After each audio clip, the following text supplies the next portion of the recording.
میں نے عرض بھی کیا کہ پشتو میں بیان کرو گا، اس لیے کہ اردو ہمارا زبان بھی نہیں ہے اور یاد بھی نہیں یاد ہے. اجازت ہے نا؟ زبان نہیں ہے، میرے سے پشتو میں سمجھ نہیں آئے گا. اردو میں جتنا آپ پڑھتے ہیں آپ بولیں. ٹھیک ہے اجازت ہے پشتو کا. اعوذ باللہ من الشیطان الرجیم، بسم اللہ الرحمن الرحیم.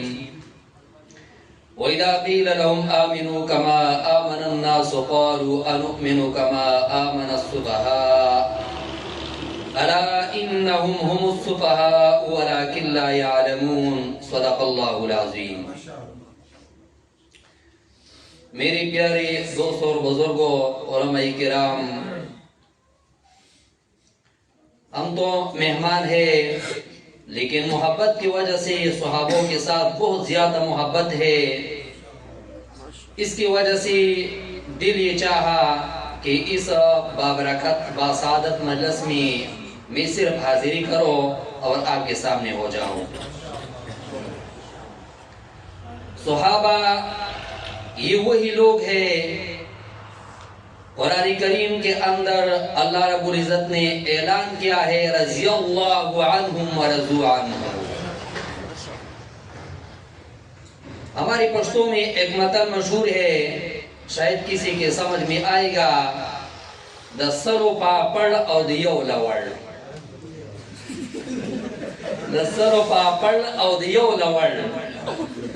صحابہ کے بارے میں کوئی جتنا بولے نا تو یہ لفظ ان کے لیے کافی ہے، رضی اللہ عنہم ورضوا عنہ.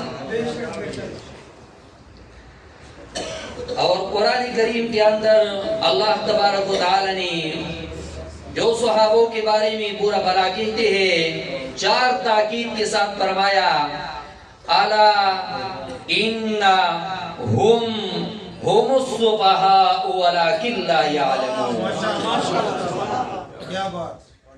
4 تاکیدوں کے ساتھ اللہ رب العزت نے اس کو بیوقوف کہا ہے، لا یعلمون کہا ہے. ان کے اندر عقل نہیں ہے، یہ بیوقوف لوگ ہیں کہ صحابوں کے بارے میں کچھ کہتے ہیں. صحابوں کا محبت آپ صلی اللہ علیہ وسلم کے ساتھ اتنا زیادہ، ایک صحابی اس کے سر پر آپ صلی اللہ علیہ وسلم نے ہاتھ رکھا، وہ بال موت تک اس نے نہیں کاٹا محبت کی وجہ سے، اور کہتے یہ وہ بال ہے کہ آپ صلی اللہ علیہ وسلم نے اس پر ہاتھ رکھا ہے.